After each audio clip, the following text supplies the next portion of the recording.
The master loved children and took great delight in them. He felt they were nearer to the kingdom of God than were adults. It was observed how he listened so attentively one day to a young granddaughter of his. He took her troubles seriously. Though she was only about 2 years old, she chanted a tablet in his presence.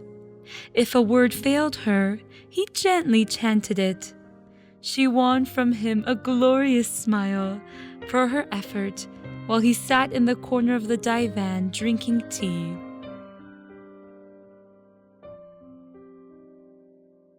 One July evening in 1919, a pilgrim held a sumptuous banquet at Bahji. ʻAbdu'l-Bahá himself served about 40 guests. Bedouins camping nearby also received a generous share. When their children came, the master gave a coin to each. In the morning, their fathers came to the master, who was sitting in the garden by the shrine of Baha'u'llah, writing tablets, to express their appreciation and to seek his blessing.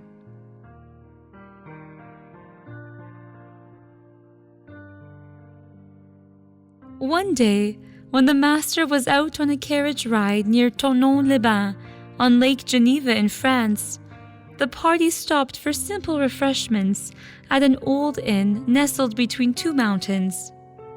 Sitting on an open porch, ʻAbdu'l-Bahá was soon spotted by children who were selling bunches of violets and seemed to have eyes only for him. They clustered around him. Spontaneously, he dug into his pocket and came out with some francs to satisfy his small salesfolk. The following delightful story about an incident during ʻAbdu'l-Bahā's stay in New York illustrates the fact that he was not colorblind, but rather he found racial differences a thing of beauty. When the master was on his way to speak to several hundred men at the Bowery Mission, he was accompanied by a group of Persian and American friends. Not unnaturally, a group of boys was intrigued by the sight of this group of Orientals with their flowing robes and turbans and started to follow them. They soon became noisy and obstreperous. A lady in the master's party was highly embarrassed at the rude behavior of the boys. Dropping behind, she stopped to talk with them and told them a little about who ʻAbdu'l-Bahá was. Not entirely expecting them to take her up on the invitation, she nevertheless gave them her home address and said that if they liked to come the following Sunday, she would arrange for them to see him.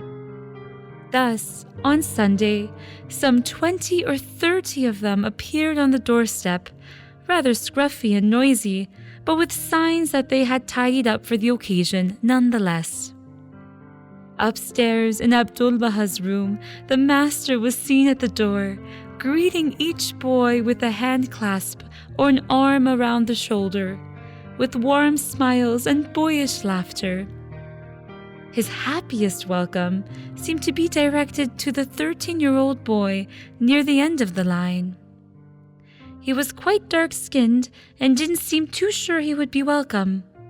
The master's face lighted up and in a loud voice that all could hear exclaimed with delight that here was a black rose. The boy's face shone with happiness and love. Silence fell across the room as the boys looked at their companion with a new awareness. The master did not stop at that, however. On their arrival, he had asked that a big 5-pound box of delicious chocolates be fetched. With this, he walked around the room, ladling out chocolates by the handful to each boy. Finally, with only a few left in the box, he picked out one of the darkest chocolates, walked across the room, and held it to the cheek of the black boy. The master was radiant as he lovingly put his arm around the boy's shoulders and looked with a humorously piercing glance around the group without making any further comment. Mr. Robert Turner, the butler of philanthropist Mrs. Phoebe Hearst, distinguished himself by being the first Western black man to become a Baha'i. May Maxwell recalled later that, on the morning of our arrival on pilgrimage, after we had refreshed ourselves, the Master summoned us all to meet him in a long room overlooking the Mediterranean. He sat in silence, gazing out of the window. Then looking up, he asked if all were present. Seeing that one of the believers was absent, he said, "Where is Robert?" In a moment, Robert's radiant face appeared in the doorway, and the Master rose to greet him, bidding him be seated, and said, "Robert, your Lord loves you.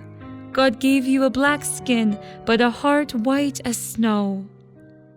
Such was the tenacity of his faith that even the subsequent estrangement of his beloved mistress from the cause she had spontaneously embraced failed to becloud his radiance, or to lessen the intensity of the emotions which the loving kindness showered by ʻAbdu'l-Bahá upon him had excited in his breast. In Akka, there lived a man who so hated ʻAbdu'l-Bahá that he would turn his back when he met him, fearing lest he lose his hatred. One day they met in such a narrow street that the enemy was forced to meet ʻAbdu'l-Bahá face to face. ʻAbdu'l-Bahá tapped the man upon the shoulder and said, "Wait a few moments until I speak. However great may be your hatred of me, it can never be as strong as is my love for you." The man was startled, awakened, and made to feel the unconquerable power of love.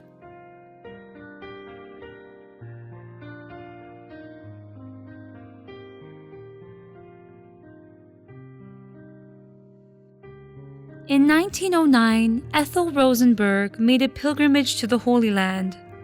Although he was free, the Master had not yet left Akka to live in Haifa. Ethel asked him what the friends could do to increase their numbers and to make their work more effective. He answered that the members of the little group should love each other very much and be devoted friends. The more they loved each other, the more the meetings would attract and draw others, and the more they loved, the more their influence would be felt. I say also in English, that you may understand how much I mean it, that love is the foundation of everything. The Master said to Mary Hanford Ford, alluding to the restriction of his and his family's life in Akka, "We are all happy because we have the love of God in our hearts. When the heart is full of the love of God, it loses consciousness of the body. Then pain is as pleasure, then darkness is as light. If such a one is shut in a prison, there are no walls for him, no solitude. He knows not a prison."